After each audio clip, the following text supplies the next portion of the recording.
day out there today. And in our studio with us today, representing the Indiana County Domestic Violence Task Force, Jenna Petrone, Whitney Carmichael, and Cheyenne Hahn. Ladies, good morning. Good morning. Good morning. How'd I do on the names? Good. Yay.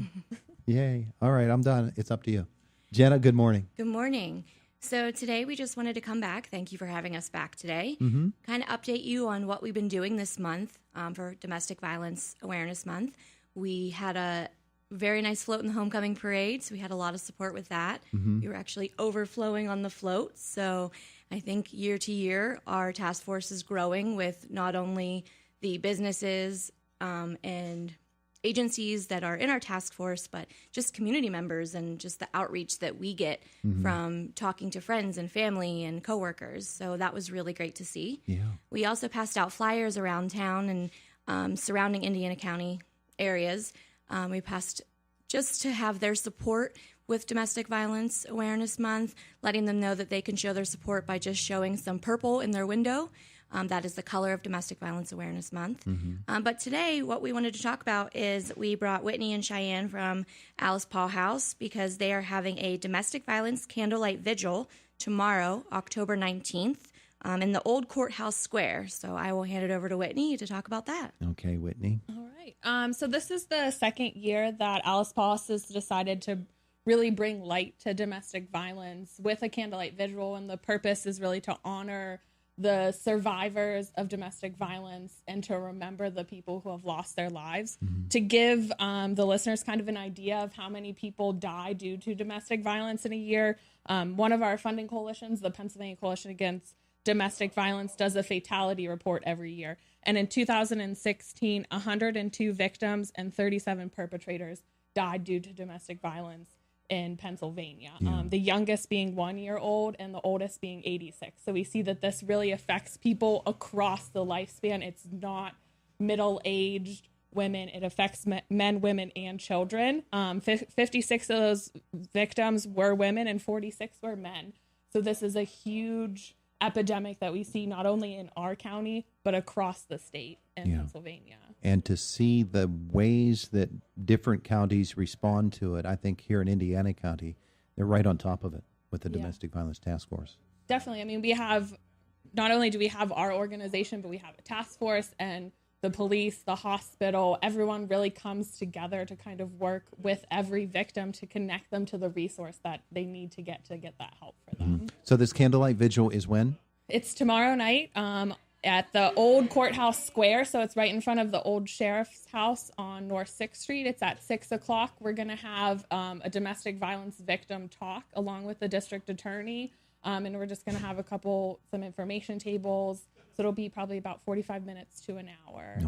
Okay. And anybody is invited, of course. We would like the community to come out and show their support for this.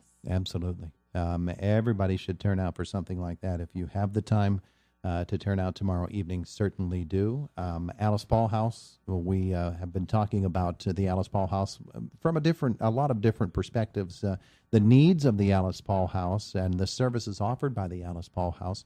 I think the fact of the float being in the homecoming parade might have opened a few eyes to people that there is actually a domestic violence task force, or that there are people here in Indiana County that if they happen to be a victim of domestic violence, that there are people here to help them. There could be a lot of people that didn't even know that.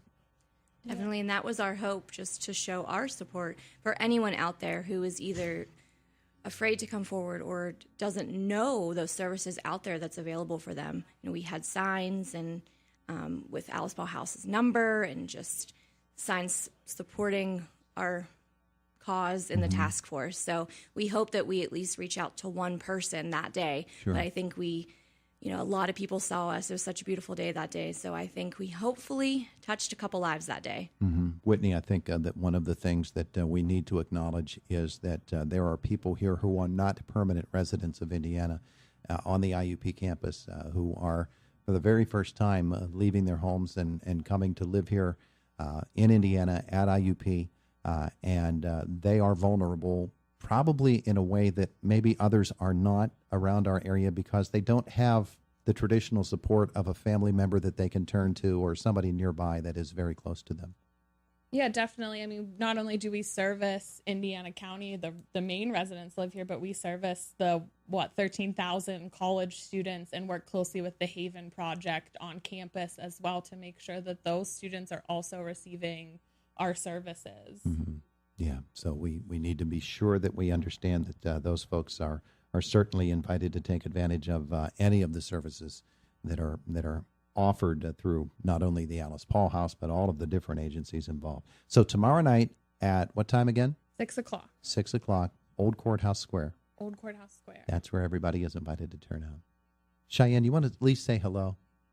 No, she's shaking her head. Say hello, Cheyenne. Hi. There you go. See? I think it's probably important that we do say, though, that we're always looking for new members to join the task force, and that the Domestic Violence Task Force meets the second Wednesday of every month at Haas's at noon. So anyone is welcome to come and kind of take part in this cause as well. Yeah, and we always need to make sure that folks know that the Alice Paul House is available 24 hours a day, 7 days a week. Correct.